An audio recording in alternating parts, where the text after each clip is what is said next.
Liverpool, 300 kilómetros hacia el noroeste de Londres.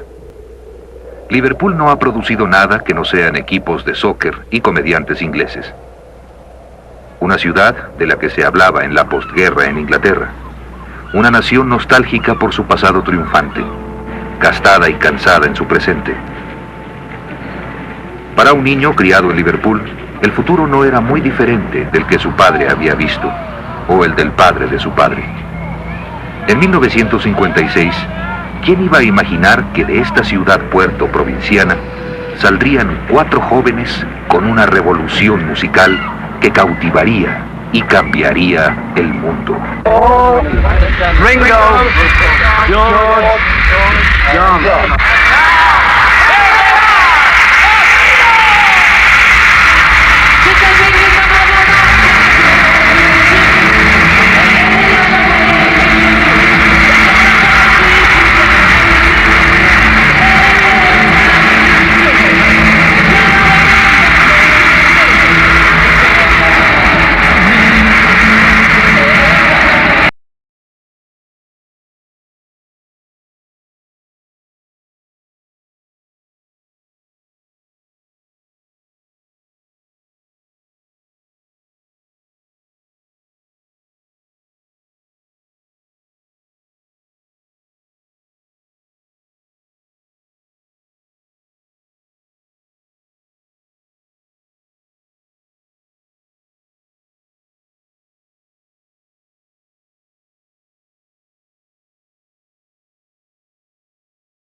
Buscando sus raíces, los Beatles cruzaron el Atlántico, alcanzando lo que tanto habían oído como estudiantes. Estas raíces eran el ritmo americano del blues. Pero este no era interpretado por los músicos negros, sino adoptado por los cantantes blancos de western y country, creando una nueva locura. Oye, cariño, ¿cómo se llama eso que estás ejercitando? Rock and roll, hermano, el baile del futuro. ¿Rock and roll? El rock and roll vuelve loco a los Estados Unidos.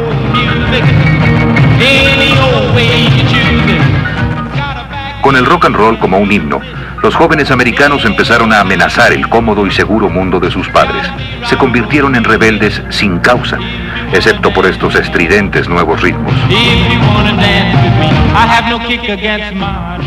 Billy Richards, Fats Domino, los hermanos Everly, Eric Cochran, todos se convirtieron en ídolos, pero ninguno capturó ese sonido y espíritu mejor que un joven de 21 años de edad de Tupelo, Mississippi, Elvis Aaron Presley.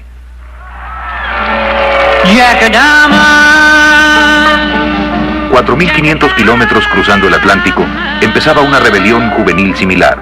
Los jóvenes ingleses habían empezado su propia locura musical, una menos amenazante, de un estilo más tradicional llamado skiffle. El skiffle era un tipo de blues rústico que tocaban principalmente con chicharras, tablones y contrabajos de una cuerda. Lonnie Donegan lo popularizó con éxitos como Rock Island Line, Cumberland Gap y Jack the Diamante.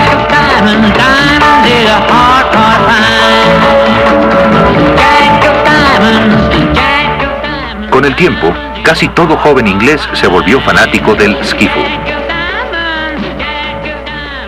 En 1956, John Lennon era un joven alborotador de 16 años. La escuela, para John, solo le proporcionaba inspiración para sus extravagantes travesuras. A la edad de 6 años, el padre de John desapareció en un barco mercante, y John quedó al cuidado de su tía Mimi. Su jacarandosa madre, Julia, era más bien una buena amiga. La vida musical de John empezó a la edad de 10 años, cuando su tío George le regaló una armónica. Cuando el skiffle llegó a Inglaterra, Mimi le compró una guitarra. John rápidamente formó su grupo, los Quarrymen. Los Quarrymen copiaron todos los números de Donegan, pero desde el principio, como muchos de los jóvenes de Liverpool, quería tocar rock and roll. Cuando se toca Skyfall al estilo de Lonnie Donegan, lo que hay que hacer es cambiar la forma de Skyfall en una vieja canción llamada Jambalaya. Es una canción de tipo country western, que va así. Goodbye, Joe, we gotta go, we on mile. We gotta go, hold the Piro down the bayou. Que también era el Lucky Ducky. Básicamente algo así. En realidad no es demasiado largo. Lo que hay que hacer es darle cierta forma de rock un poco rápido. Escuche esto. I said, now goodbye, Joe. We gotta go, hold me your mind. Paul McCartney no conocía a John. Paul tenía 14 años e iba a una escuela diferente.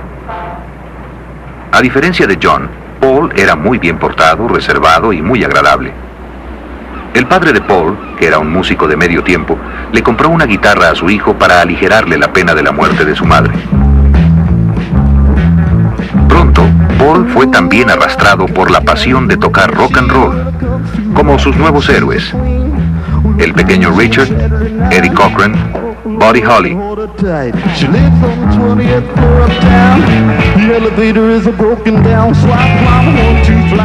En el verano de 1957, Paul asistió a un festival de la iglesia local de Woolton.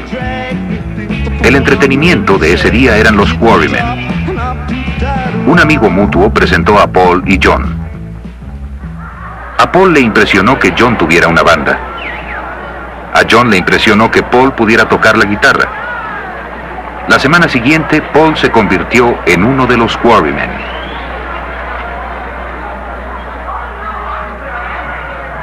Su primer año no fue ni glamoroso ni lucrativo.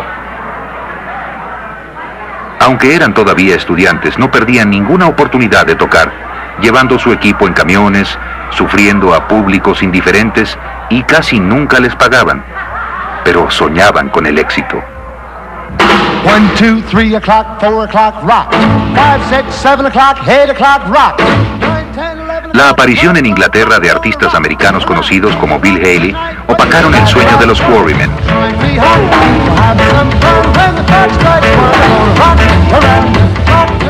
Pero en Estados Unidos el rock and roll estaba enfrentándose a tiempos difíciles. Elvis Presley sale para Alemania. Llegada de las tropas a Brooklyn, Nueva York, con una unidad de ataque de Texas. Elvis Presley hace de este evento algo verdaderamente importante. Nick Rubenford y Chuck Berry fueron sentenciados a 2 años en la penitenciaría de Missouri, todo por su convicción de violación a los derechos del hombre. Nuestra última noticia: 3 de los más conocidos músicos de rock and roll, Alan Rickey, J.B., el gran Bobo Richardson y Buddy Holly, murieron hoy al estrellarse el avión en que viajaban. Se dice que los 3 famosos cantantes... Problemas para el rock and rollero americano Jerry Lee Lewis. Lewis decepcionó a sus admiradoras de Iowa cuando se dio a conocer que no solamente era su novia número 14 y su prima, sino que había olvidado divorciarse de su antigua esposa de hacía 5 años.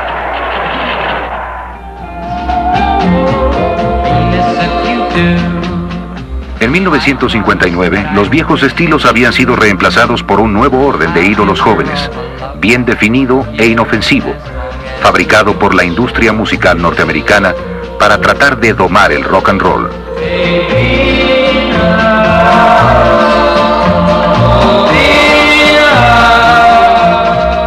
En Londres, las casas musicales hicieron lo mismo. La música que en ese momento estaba en boga era esta. Talk myself a crying, talking, sleeping, walking, living on. I got to do my best to please her, just 'cause she's a living doll. Such a roving island, that is why she satisfies my soul. Living Doll, muñeca viviente, fue la primera venta del millón de Cliff Richard. Más tarde, el chico dorado del escenario pop inglés.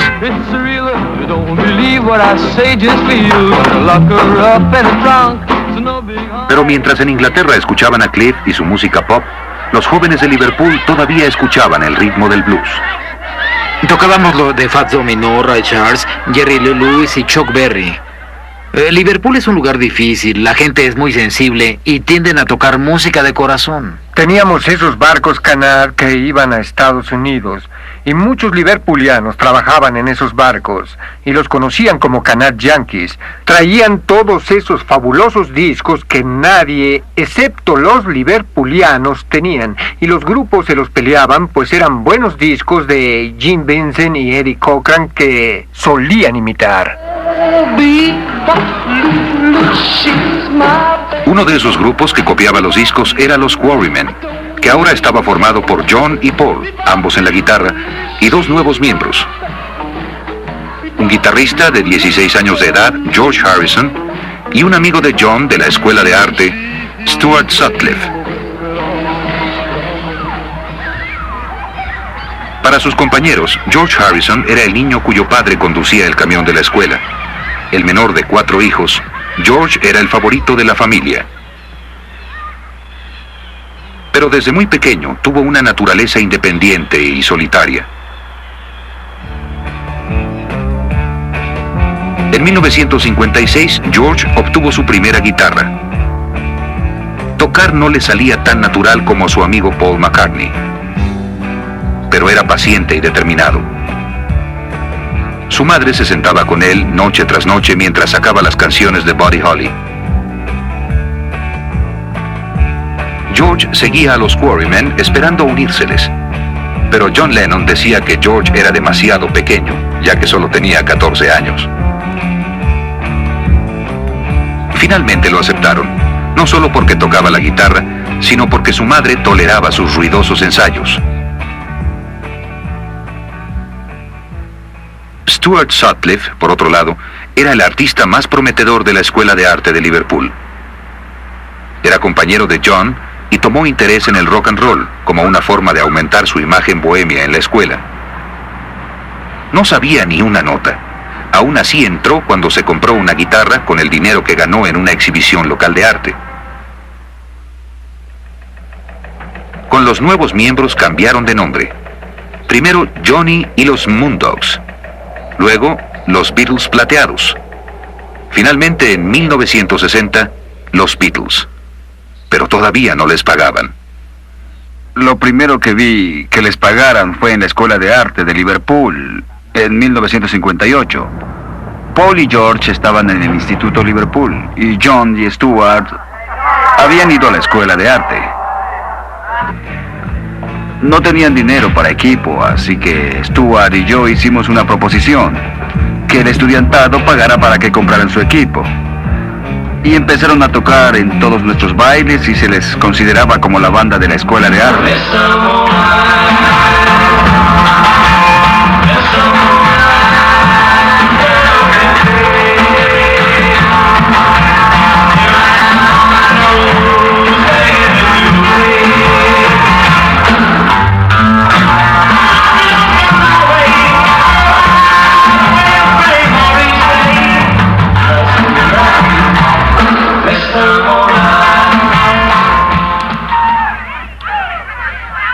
Su primer contrato pagado fue en el Jacaranda, que era una muy pequeña cafetería-bar. Ahí tocaban en el sótano. Creo que sacaron como 5 chelines cada uno. El propietario del Jacaranda era Alan Williams, un empresario de medio tiempo que operaba en el campo bohemio de Liverpool. Su última empresa era proporcionar grupos a un club en Hamburgo. Cuando no hubo ningún otro número disponible, Williams propuso a los Beatles. El grupo que estaba tocando en ese momento era uno de los grandes grupos de Liverpool. Era Daddy y los Seniors con Howie Casey como vocalista. y me envió una carta que decía: oye, Alan, tenemos algo muy bueno por aquí para todos los grupos de Liverpool. Pero si envías a un grupo como los Beatles aquí a Hamburgo, vas a echarlo a perder todo. Por Dios santo, no lo envíes. Los Beatles por el momento no tenían tambor. Habían estado tocando en el Club Cash Bar manejado por la señora Best, cuyo hijo, Pete Best, tocaba el tambor. Así que me presentaron a Pete y le dije: bien, toca algo para ver qué tan bueno eres. Y tocó algo, no muy bien, pero aceptable. Y le dije: ya es suficiente, ahora iremos a Hamburgo. Y Hamburgo era Las Vegas de Europa. Era emocionante, llena de vida y tenía licencia para hacer cualquier cosa.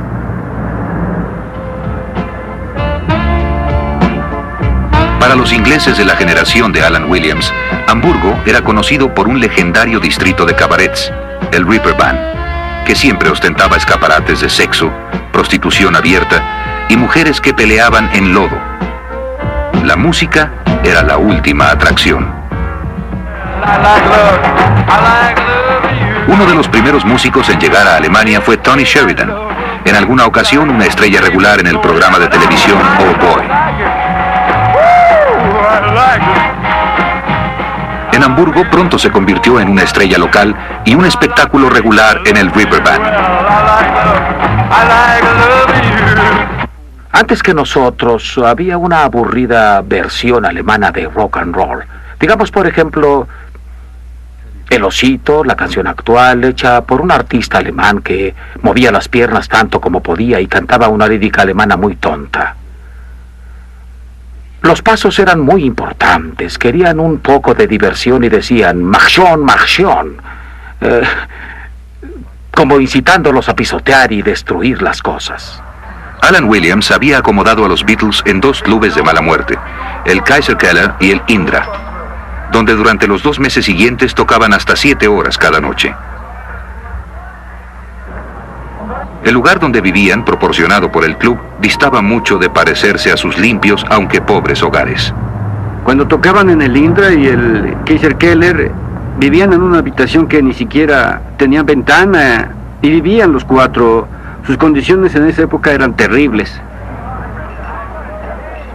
Horst Fascher, un boxeador que había sido retirado del cuadrilátero por haber matado a un marinero en una pelea callejera, se hizo amigo y protector de los grupos de Liverpool. Recuerdo que Tony Ventura dijo: escucha, si necesitas protección, si tienes algún problema con alguna mujerzuela, y tal vez no sabías que era mujerzuela y te envuelve en un lío, y los que las regentean se enteran y te ves en problemas, habla con Horst y él de seguro te ayudará.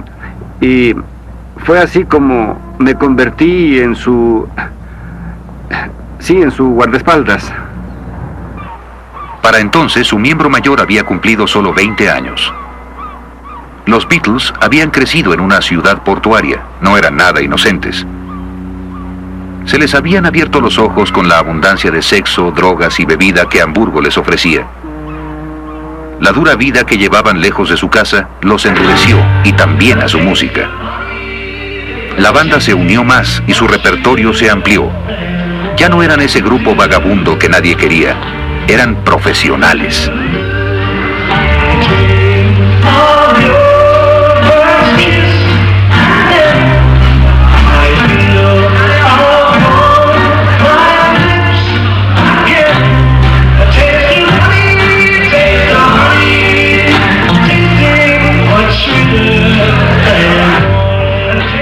Trabajaban 7 horas en la noche. La práctica y el hecho de haber tenido que ampliar su repertorio cada vez más los ayudó. Eso hace grande a cualquiera que tiene madera. De lo contrario, estoy seguro que hubieran fracasado. Tocando 7 horas diarias, 2 meses, la experiencia que obtuvieron fue tremenda. Aprendieron a utilizar su voz, a modularla y a mejorar la guitarra. Creo que todos los que iban a Hamburgo volvían mucho mejor en sus ideas, en su técnica y también en su capacidad para escribir. En la evolución de las cosas, especialmente su música, había ciertas situaciones y lugares que servían como terrenos de desarrollo, porque las personas hacían el papel de catalizadores. y Hamburgo era uno de esos lugares. Billy Harvey había compartido un piso con John y Stu en sus días de estudiantes de arte. Cuando ellos estuvieron en Hamburgo, él permaneció en su casa, convirtiéndose en un experto del creciente escenario bohemio de Liverpool. Pronto iniciaría un periódico llamado Mercy Beat para llevar un registro de los nuevos grupos y clubes. Volvieron de Hamburgo, todavía como una banda desconocida. Empecé a hacerles propaganda como una gran banda. Nadie los conocía en Liverpool. Así que yo empecé a promoverlos porque eran mis amigos. Y un promotor, Brian Kelly, se había dado cuenta de su talento, así que los incluyó en el repertorio de los grandes éxitos, que eran bien pagados entonces. Empezaron a presentarse en lugares como el Leatherland Town Hall. Las cortinas se levantaron y ahí estaba el grupo en escena. Era una época de uniformidad, todos llevaban el mismo estilo de ropa, y estos chicos con pelo más largo del que nunca había yo visto, con esos jeans y chaquetas de piel y fumando sin parar, y vestidos tan informalmente. Cuando los Beatles triunfaron en cada presentación, todos y cada uno de los jóvenes se lanzaba al escenario y empezaba a gritar.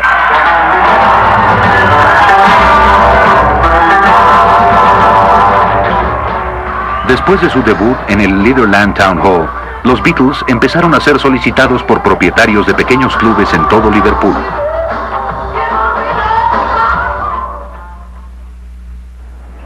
Bob Wooler, un empleado de correos con conocimiento enciclopédico de todas las bandas locales, recientemente se había convertido en animador de La Caverna, un club de jazz. Empezó a contratar grupos para que tocaran durante la hora del almuerzo, e incluyó a los Beatles. Hola a todos, les habla Bob Wooler, saludándolos afectuosamente en una noche de éxitos musicales. Una vez más vamos a empezar, así que prepárense.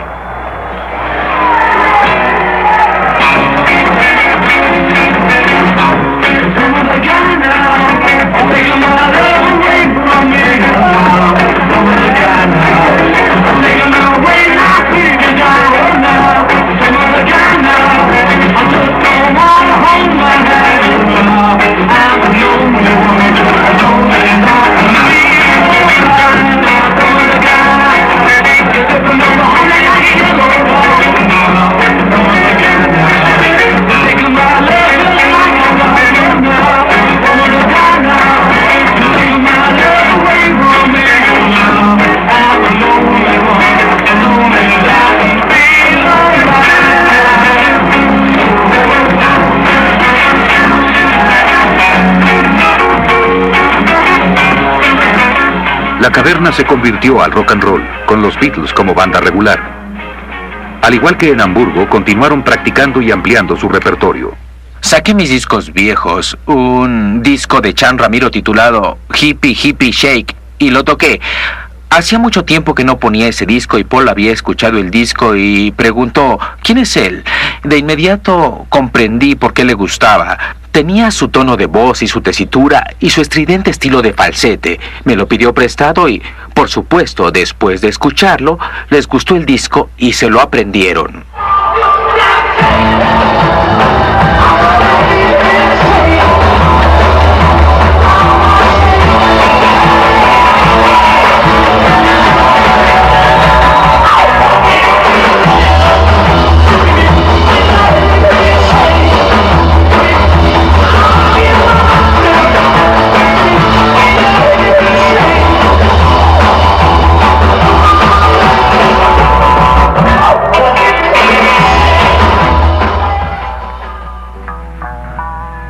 John y Paul habían creado juntos como 100 canciones desde 1956, pero no habían grabado ninguna, aunque eran originales. Cuando volvieron a Hamburgo en 1960, hicieron su primer disco. Y entonces solo como grupo de apoyo para su amigo Tony Sheridan. El resultado, un terrible arreglo de rock and roll de Mi novia vive al otro lado del océano, composición que relajaba las mentes alemanas. Yo solía hacerlo siguiendo la versión de Gene Vincent, que a su vez había escuchado a Ray Charles hacerlo.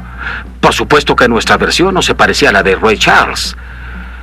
Pero a los estudiantes alemanes les gustaba y era cuestión de hacer algo que les gustara escuchar. Lo más significativo en ese primer disco fue la decisión de Stuart Sutcliffe de permanecer en Alemania para pintar y vivir con su novia alemana, Astrid. Cuando los Beatles volvieron a Liverpool a tocar en la caverna, Paul tocaba el bajo.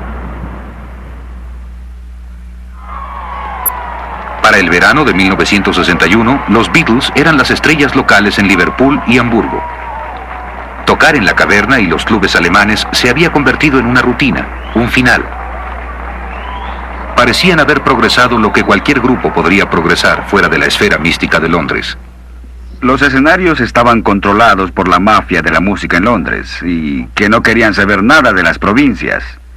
La gente lo sabía, los Beatles lo sabían y todos los grupos de Liverpool lo sabían, así que tocaban sus melodías, sacaban su buen dinero y nada más. Y fue cuando Brian Epstein entró en escena y nos dijo cuánto dinero podíamos ganar si grabábamos un disco, porque ninguno había pensado en grabar un disco. Yo no tenía nada que ver con la música pop, y menos con los artistas pop antes de eso. Ese día fui al club La Caverna y escuché tocar a los Beatles. En realidad era un mundo nuevo para mí. Brian Epstein no era realmente fanático del rock and roll. Le gustaba más bien lo calmado, la música clásica. Pero como gerente del departamento de discos de la tienda de su padre, lo consideró una necesidad para los negocios. Y de no haber sido por tantas solicitudes por la canción de Sheridan y los Beatles, Mi novia, Brian nunca hubiera visitado un lugar como La Caverna. Realmente me impactó mucho su tipo de música y el sentido del humor que reinaba en el escenario. Inclusive el día que los conocí personalmente me sorprendió su encanto personal, me sentí atraído por su afabilidad. Aunque no sabía nada sobre cómo manejar grupos musicales, Brian los convenció de que tenía los contactos necesarios para hacerlos famosos. Su familia tenía dinero y sus propias tiendas de discos. Influyó el hecho de que tuviera amigos en la industria de la música y de que podía hacer que la gente se diera cuenta de su talento. Tenía influencias suficientes como para convertirlos en un nombre conocido. Pero antes de que Brian pudiera convertirlos en un grupo nacionalmente conocido, había que hacer algunos cambios. Cuando Brian los tomó por su cuenta, les sacó fotografías de tipo plástico y les puso trajes iguales. Realmente les formó una imagen. John me dio todas las fotografías que tenía que les habían tomado en Hamburgo, fotografías con ellos en el escenario, en poses extravagantes, leyendo el periódico en calzones, en el Reeperbahn. Y en cuanto Brian las tomó, John se apresuró a decir que no publicaran esas fotos porque a Brian no le gustaría ese tipo de imagen con sus chicos. A pesar de los esfuerzos de Brian, parecía muy lejano que los Beatles sobresalieran. Un tercer viaje a Hamburgo solo contribuyó a ensombrecer su estado de ánimo. Stuart Sutcliffe había estado padeciendo de fuertes dolores de cabeza, esto desde que el grupo había sido atacado por una pandilla hacía 2 años en Liverpool. El día anterior a su llegada, Stuart había muerto de una hemorragia cerebral. Sorprendidos por la muerte de Stuart y aburridos de tocar en los mismos clubes, los Beatles necesitaban de buenas noticias. Brian Epstein vino a mi oficina un día y me dijo que tenía un grupo que quería que escuchara. Brian había llevado una de sus cintas a mi establecimiento y quería que fuera transferido a disco. Mi ingeniero la escuchó y pensó que era muy buena. Brian le dijo que había ido a todas las compañías disqueras del país y que no había logrado nada. Brian decidió verme a mí porque yo tenía cierta reputación de chiflado y rebelde. Sabía que tomaría en cuenta algo como a los Beatles. George Martin no era productor de música de rock and roll, como tampoco lo era Brian en su campo. Aunque dedicado a la música clásica, había estado produciendo discos excéntricos de comedia del momento, especialmente de la casa EMI. Pero siempre interesado en las nuevas ideas, Martin se interesó por la música que Brian le mostraba. De hecho, la música no era muy original, pero las canciones parecían interesantes. Arreglé una prueba de grabación para ellos en el estudio número 3, lo cual tomaría unas 2 horas. Era todo lo que podía hacer. tenían una versión bastante chistosa de una canción que ya era famosa. También tenían Love Me Do y también otras como Till It Was You. Les pedí que cantaran diferentes cosas para averiguar cuál era la voz buena. Buscaba a un Cliff Richards o un Elvis Presley o Tommy Steele. Quería saber si Paul sería el número 1 o John tal vez. George obviamente no lo era, aunque también tenía buena voz como los otros dos. Y de pronto se me ocurrió algo. ¿Por qué había de escoger a uno? ¿Por qué no tomarlos como el conjunto que eran? No fue su música lo que me convenció, fue su encanto. Eran personas muy agradables. George Martin los contrató y establecieron una fecha de grabación. Pero antes de esto, habría otro cambio. Pete era el mejor parecido del grupo. Era muy callado y tenía un cierto tipo de encanto. Pete inicialmente en Liverpool era el miembro más popular de los Beatles, particularmente con las fanáticas. Y a donde quiera que fueran, las chicas siempre lloraban y gritaban por Pete. Pero no tocaba muy bien la batería, no parecía acoplarse con ellos. Y yo estaba consciente de que una banda no sería buena sin la fuerza que un buen baterista puede darle, así que le dije a Brian, traeré a otro baterista para la sesión de grabación. Pueden hacer lo que quieran en el escenario, pero traeré a alguien más para la cinta. Y no me di cuenta sino hasta después que ellos habían pensado lo mismo. El nuevo baterista de los Beatles era Richard Starkey, más conocido en Liverpool como Ringo Starr. Ringo procedía de un barrio de Liverpool llamado La Cañada, pero había pasado la mayor parte de su infancia en hospitales. Cuando empezó la locura del skiffle, consiguió unos tambores y empezó a tocar con grupos locales. Y finalmente se unió a uno de los principales competidores de los Beatles, Rory Storm y los Huracanes. Cuando los Beatles necesitaron un baterista temporal en Liverpool, Ringo se ofreció. Esta vez tuvo suerte. Buscaba algo original porque no quería que hicieran lo que habían estado haciendo hasta ese entonces. Y Love Me Do era la mejor canción que pude encontrar en ese momento. Estaba consciente de que no era en realidad lo que estaba buscando. Corriendo el riesgo, Brian ordenó 10,000 copias de Love Me Do para su tienda de Liverpool. No todos se vendieron, pero sí suficientes para figurar en la cartelera de Londres, alcanzando el lugar 17. No estaba mal para hacer el primer intento, pero no era suficiente para inspirarle confianza a Martin. Martin quería que grabaran algo escrito por un compositor profesional llamado How Do You Do It.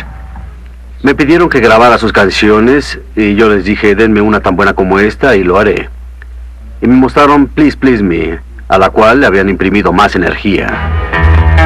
Come on, come on, come on, come on, come on, come on, come on, come on, please, please me, oh yeah, like I please you. Cuando lanzamos el disco supe que sería el número 1. Fue todo un éxito. Y se vendió muy rápido. Please Please Me se lanzó en enero de 1963. En un mes ocupó el primer lugar en Inglaterra. Last night I said these words to my girl.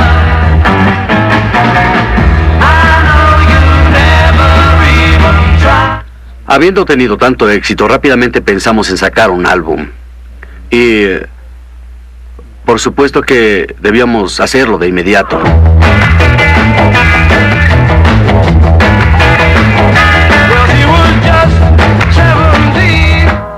En 1962 nuestro estudio era muy primitivo, literalmente hablando. Así que solo grabábamos una a la vez. Colocábamos los micrófonos y grabábamos directo en la cinta.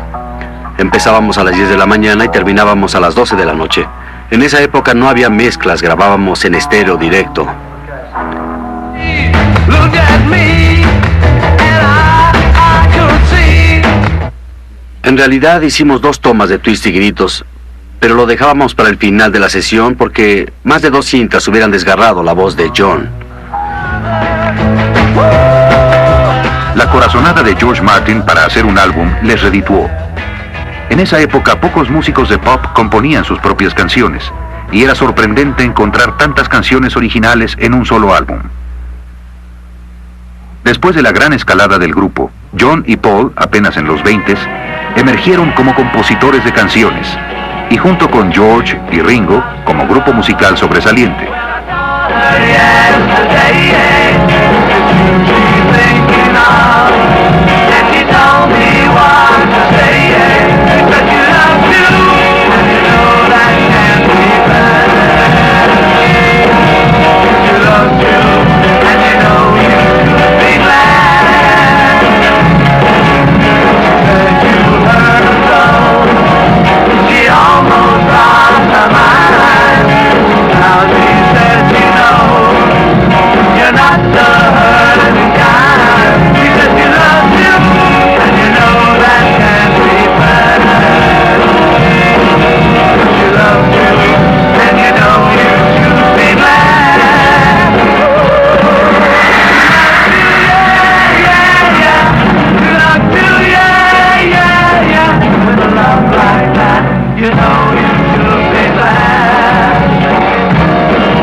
She Loves You, como Please Please Me, también alcanzó el primer lugar.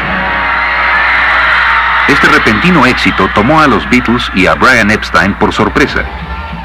Aunque ahora los Beatles ya eran estrellas, continuaron tocando en la caverna y haciendo espectáculos con actos como Helen Shapiro y Tommy Rowe. Pero su ejército secreto de fanáticos crecía. Los jóvenes empezaron a pernoctar haciendo cola para sus presentaciones. Las listas de miembros de su club en Liverpool llegó a 100,000. Ahora tenían problema hasta para salir de su casa.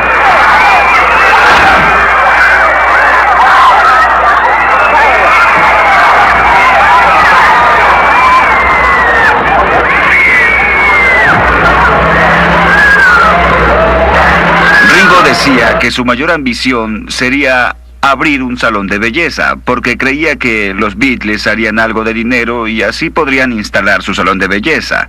Ni los Beatles, ni Brian Epstein, ni yo imaginábamos que esto duraría años, y creo que el momento en que se dieron cuenta fue en el Palladium de Londres. Al día siguiente, toda Inglaterra hablaba de los Beatles.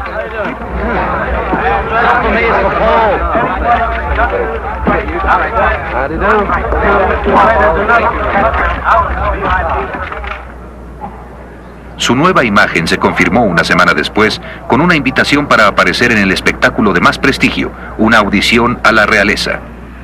Las personas de las butacas baratas aplaudan. Los demás pueden hacer resonar sus joyas.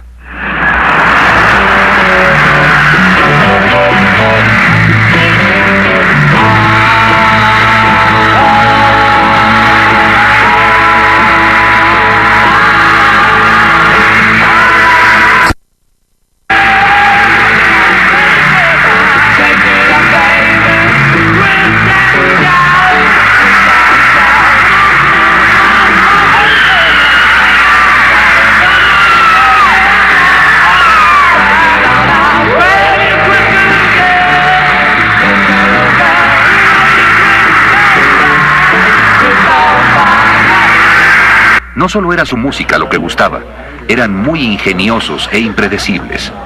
Los Beatles atraían a la prensa y a través de esta al mundo. Apuesto a que para fin de año ustedes cuatro serán millonarios. ¿Ah, sí? Díganme, ¿a qué hora gastan todo ese dinero? ¿Cuál dinero? También demostraron ser jóvenes sensatos y filosóficos. Lo hemos pensado y es probable que John y yo escribamos canciones como hasta ahora lo hemos hecho, pero ahora más en forma, y tal vez desarrollemos esa área un poco más porque quizá a los 40 ya no sepamos ni cómo es que las escribíamos. Espero tener mucho dinero para poder poner un negocio para cuando ya no seamos nada. Nadie sabe. Tal vez eso sea la semana entrante, o quizá 2 o 3 años, pero creo que seguiremos en este negocio de la música. Calculo que por lo menos otros 4 años. Siempre me gustaron los salones de belleza. Me gustaría poner una cadena en forma y atenderlas personalmente y decirles, ¿se le ofrece una taza de café?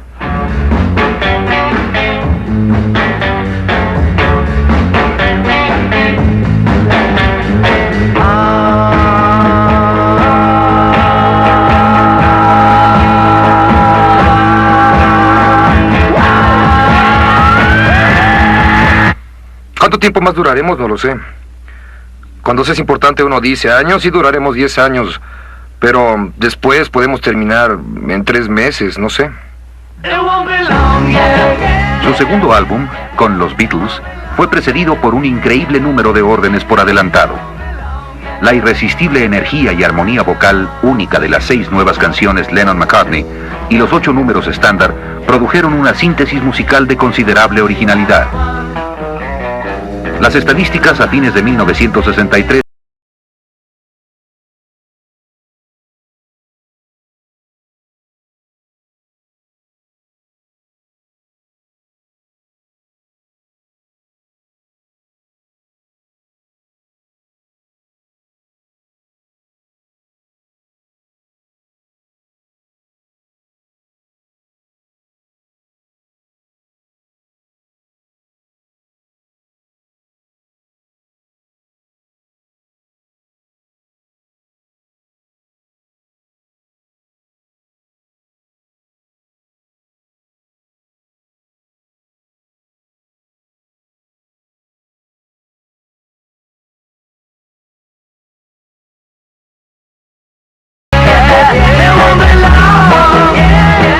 los Beatles habían conquistado Inglaterra. Ahora seguía Norteamérica.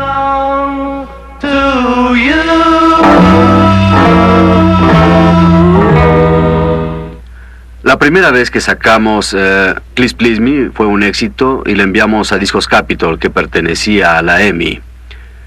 Nos habían pedido que les enviáramos el disco, pero dijeron, eso no es para este país. Nos sentimos defraudados porque por el hecho de ser ingleses no nos querían confiar su mercado. Luego salió otro disco y también se los ofrecimos argumentando que era bueno. Dijeron que no sabíamos llegarles a los americanos, que no era bueno. Y no fue así hasta después de un año que finalmente la reputación de los Beatles y la fama que habían obtenido llegó a la prensa americana que Capitol no pudo resistirse, y entonces cuando salió a la venta la canción Quiero tomar tu mano, sabían muy bien que no podían rechazarla, era imposible, y entonces todo fue un hecho, como si se abrieran unas compuertas.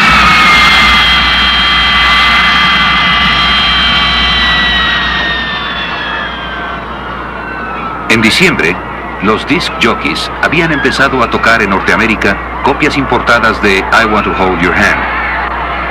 Para febrero, las ventas habían ascendido a 1,5 millones. Antes de haber tocado tierra norteamericana, los Beatles eran ya el grupo número 1 del país.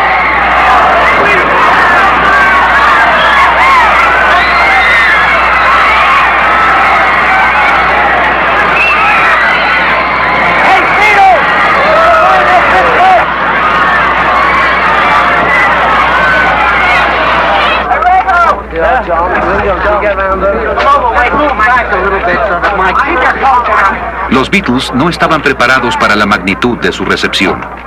Al ver la multitud cuando llegaban, supusieron que alguien más, posiblemente el presidente, estaría aterrizando al mismo tiempo. Ante la prensa, sin embargo, demostraron su astucia característica. ¿Existe la duda de que puedan cantar? No, se necesita dinero para eso. ¿Qué pueden decir de su pelo? Ah, pues que no todos somos calvos. Sí, es nuestro pelo original. Sí, me voy a quedar así. ¿Se van a cortar el pelo alguna vez? No, claro que Ya no. me lo corté ayer.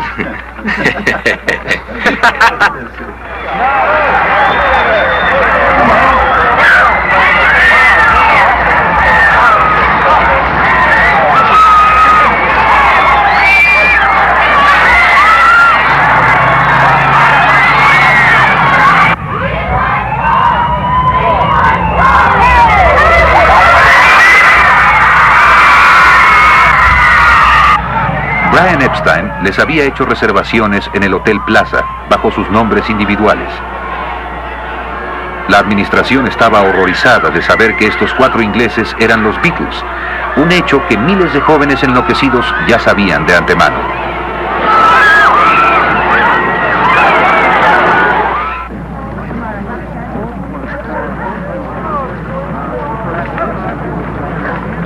La historia se repetía. Los Beatles atraían a grandes multitudes, a la prensa de Nueva York, y como en Londres hacía 4 meses, aparecieron en un mensaje de televisión nacional que los introdujo en todas las casas del país. Como siempre, nuestro teatro recibe a periodistas y fotógrafos de toda la nación, y estos veteranos están de acuerdo conmigo en que la ciudad nunca antes ha experimentado la excitación que estos jóvenes de Liverpool han producido. Se conocen como los Beatles, y esta noche ellos serán su espectáculo, ahora y en la segunda parte de nuestro programa. Damas y caballeros, los Beatles con ustedes.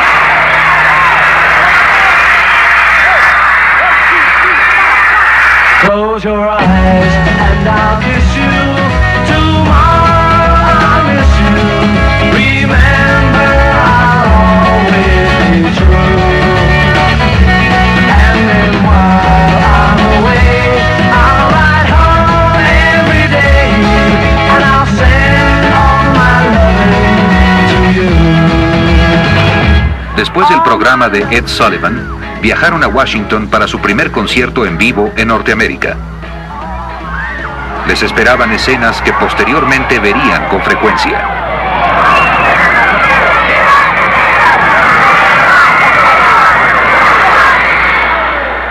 Quiero agradecer a todos por esta particular bienvenida y por darnos la oportunidad de conocerlos. Gracias a todos. Me siento muy emocionado. Gracias. Me gusta cómo cantan. Quería conocerlos y ahora que estoy aquí mi vida está completa.